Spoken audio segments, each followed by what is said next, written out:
Assalamualaikum warahmatullahi wabarakatuh. Salam sejahtera, salam kebajikan, Om Swastiastu, Namo Buddhaya, Rahayu. Sebelumnya perkenalkan, nama saya Muhammad Aditya Syafiuddin yang akan mempresentasikan proposal penelitian yang berjudul Persepsi Mahasiswa terhadap Harga Makanan dan Implikasinya pada Manajemen Keuangan Pribadi di Universitas Negeri Surabaya, Kampus Ketintang. Ada beberapa topik yang akan dibahas, yaitu sebagai berikut. Yang pertama, pendahuluan yang meliputi latar belakang, rumusan masalah, tujuan penelitian, manfaat penelitian, dan batasan istilah. Kemudian yang kedua yaitu kajian pustaka, yang meliputi penelitian terdahulu yang relevan dan landasan teori. Selanjutnya yang ketiga, metode penelitian, yaitu jenis penelitian, pendekatan penelitian, sumber data dan data penelitian, teknik pengumpulan data, dan teknik analisis data. Latar belakang. Ada beberapa hal yang melatar belakangi penelitian ini, yaitu yang pertama, peningkatan biaya hidup di perkotaan. Peningkatan biaya hidup di perkotaan, terutama terkait dengan harga makanan, telah menjadi isu penting di kalangan mahasiswa yang tinggal di kos. Mahasiswa kos seringkali menghadapi tantangan finansial yang signifikan akibat keterbatasan sumber daya dan pendapatan yang terbatas. Salah satu aspek utama yang mempengaruhi keseimbangan keuangan mereka adalah harga makanan. Dalam konteks ini, pemahaman mendalam tentang persepsi mahasiswa terhadap harga makanan dan dampaknya pada manajemen keuangan pribadi mereka menjadi esensial. Pengeluaran harian terutama terkait dengan kebutuhan makanan dapat memberikan gambaran yang jelas tentang bagaimana mahasiswa mengelola keuangan mereka, membuat keputusan belanja, dan mengatasi tantangan ekonomi. Kemudian yang kedua adalah perbedaan kepentingan antara penjual makanan dan mahasiswa kos, di mana para penjual makanan ingin mendapatkan atau mencari keuntungan yang lebih, sedangkan mahasiswa yang berharap dapat harga yang lebih murah untuk supaya bisa berhemat dan mengatur keuangan mereka. Serta yang ketiga adalah ketidakpastian finansial yang mungkin diakibatkan oleh harga makanan yang tinggi. Rumusan masalah. 1. Bagaimana persepsi mahasiswa kos terhadap harga makanan yang mereka hadapi sehari-hari? 2. Sejauh mana harga makanan memengaruhi pilihan konsumsi makanan mahasiswa? 3. Bagaimana mahasiswa kos menilai makanan dalam kaitannya dengan keterbatasan finansial mereka? Yang keempat, apa saja strategi atau taktik yang digunakan oleh mahasiswa kos dalam mengelola keuangan pribadi mereka, terutama terkait dengan pengeluaran makanan? 5. Apakah terdapat hubungan antara persepsi terhadap harga makanan dan tingkat kepuasan mahasiswa terhadap manajemen keuangan pribadi?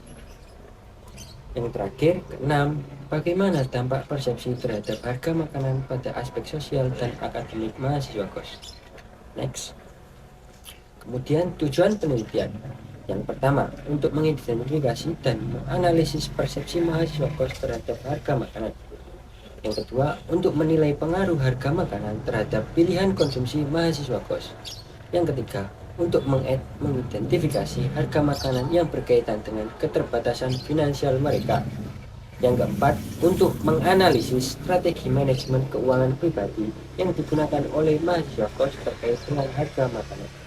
Yang kelima, untuk menilai dampak persepsi harga makanan terhadap manajemen keuangan pribadi mahasiswa. Dan yang terakhir, keenam, untuk menyelidiki dampak sosial dan akademik dari persepsi harga makanan pada mahasiswa kos. Manfaat penelitian. Ada beberapa manfaat yang akan didapat dari penelitian ini, antara lain pemahaman mendalam tentang realitas mahasiswa kos, menganalisis perbedaan kepentingan antara penjual makanan yang ingin mengambil untung lebih dengan mahasiswa yang memilih dengan harga murah, peningkatan kesadaran dan literasi keuangan mahasiswa, kemudian rekomendasi kebijakan yang lebih efektif. Next, batasan istilah. Mahasiswa kos. Dalam konteks penelitian ini, istilah mahasiswa kos merujuk pada mereka yang tinggal di tempat kos atau asrama sebagai bentuk akomodasi selama menempuh pendidikan tinggi. Kemudian harga makanan. Dalam batasan ini, harga makanan mencakup berbagai jenis makanan yang dapat dibeli di area tempat tinggal mahasiswa. Persepsi mahasiswa. Persepsi mahasiswa merujuk pada cara pandang dan penilaian subjektif mahasiswa terhadap harga makanan dan dampaknya pada manajemen keuangan pribadi mereka. Penjual makanan. Penjual makanan mencakup berbagai pihak yang menyediakan makanan, seperti warung, kantin, pedagang kaki lima, dan usaha kuliner lainnya di sekitar lokasi tempat tinggal mahasiswa. Yang terakhir, dampak sosial akademik. Dampak sosial dan akademik merujuk pada konsekuensi dan persepsi mahasiswa dari harga makanan terhadap kehidupan sosial dan kinerja akademik. Selanjutnya, kita masuk pada kajian pustaka. Dari 4 penelitian terdahulu yang relevan, dengan peneliti memiliki relevansi dan beberapa persamaan dan perbedaan pada teori yang digunakan, tujuan dan teknik pengumpulan data dari masing-masing penelitian terdahulu. Penelitian pada jurnal Reni Haryani di 2023 memiliki kesamaan dengan peneliti adalah sama menggunakan metode penelitian kualitatif dan membahas persepsi mahasiswa terhadap manajemen keuangan pribadi. Yang kedua, penelitian pada skripsi LCS kita memiliki kesamaan dengan peneliti penulis adalah sama-sama menggunakan metode penelitian kualitatif, dan kesamaan lainnya adalah penelitian ini yaitu untuk memberikan gambaran tentang keadaan mahasiswa kos terkait finansial. Penelitian pada skripsi Firman Kutala memiliki kesamaan dengan penelitian penulis, yaitu sama-sama menggunakan metode penelitian deskriptif kualitatif. Tetapi penelitian tersebut belum membahas tentang persepsi mahasiswa kos terhadap kehidupan mereka dalam memilih atau mempertimbangkan manajemen keuangan, yang dalam hal ini terkait harga makanan yang menjadi kebutuhan pokok sehari-hari. Penelitian pada skripsi Fatimatul Zahra menggunakan metode penelitian kuantitatif. Hal ini memiliki perbedaan dalam hal metode penelitian penulis, tapi hal atau topik yang dibahas memiliki persamaan, yaitu tentang sikap dan perilaku keuangan pribadi. Landasan teori. 1. Persepsi mahasiswa kos. Pengertian persepsi. Persepsi merupakan proses awal dari interaksi manusia dengan lingkungan sekitarnya.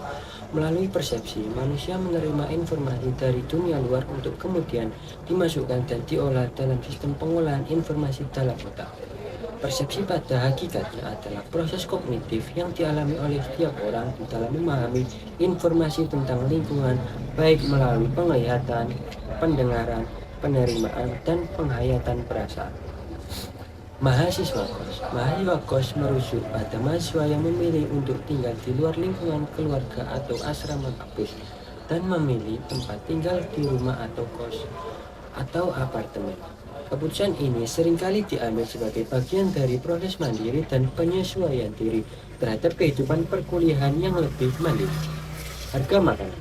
Harga makan merujuk pada nilai atau biaya yang harus dibayar untuk memperoleh produk-produk pangan. Ini mencakup berbagai jenis makanan yang dapat dibeli atau disiapkan untuk konsumsi, seperti bahan makanan mentah, produk olahan, atau makanan siap saji. Yang kedua, implikasi. Pengertian implikasi. Implikasi adalah suatu akibat yang muncul atau terjadi karena suatu hal. Pemaknaan kata implikasi tergolong luas dan bervariasi, namun sering berhubungan dengan penemuan atau hasil peneliti. Jenis-jenis implikasi. Yang pertama, implikasi sosial, implikasi ekonomi, implikasi politik, implikasi budaya, implikasi pendidikan, dan lain-lain. Yang ketiga, manajemen keuangan pribadi. Pengertian manajemen. Menerapkan ilmu manajemen dalam kehidupan sehari-hari tidak dapat dipraktikkan tanpa mengerti apa itu manajemen. Pengertian ilmu manajemen secara umum wajib dipahami agar dapat diimplementasikan dengan baik. Secara umum, manajemen adalah suatu proses di mana seseorang dapat mengatur segala sesuatu yang dikerjakan oleh individu atau kelompok. Manajemen ini perlu dilakukan guna mencapai tujuan atau target dari individu atau kelompok-kelompok tersebut secara kooperatif menggunakan sumber daya yang telah tersedia. Keuangan pribadi. Mahasiswa sebagai generasi emas bangsa Indonesia mempunyai peranan yang penting dalam memajukan pertumbuhan ekonomi serta menjaga kestabilan daya beli masyarakat. Generasi muda dituntut untuk memiliki pengetahuan dan keterampilan dalam melakukan pengelolaan keuangan. Pengelolaan keuangan secara pribadi harus bisa dengan efektif dan efisien. Selanjutnya kita masuk pada metode penelitian. Metode penelitian merupakan bagaimana cara penulis mendapatkan data dan dengan pendekatan apa mereka untuk melakukan penelitian. Next. Ada jenis penelitian. Pada penelitian ini, penulis menggunakan pendekatan deskriptif kualitatif. Penelitian deskriptif kualitatif yaitu suatu rumusan masalah yang memandu peneliti untuk mengeksplorasi atau memotret situasi sosial yang akan diteliti secara menyeluruh, luas, dan mendalam. Hal ini didasarkan pada kepercayaan bahwa pengetahuan dihasilkan dari setting sosial dan bahwa pemahaman pengetahuan sosial adalah suatu proses ilmiah yang sah.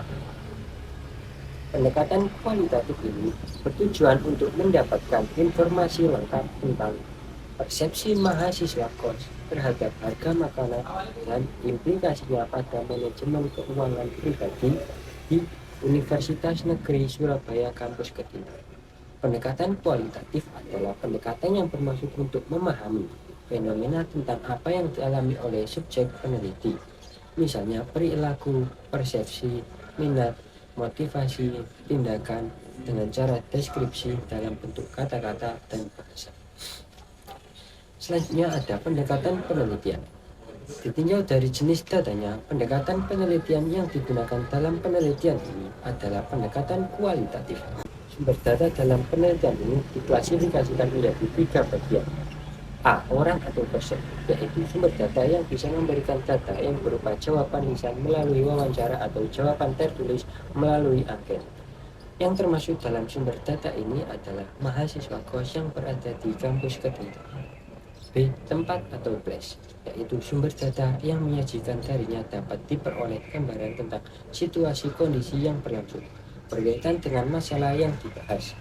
C. Sumber data yang berupa paper.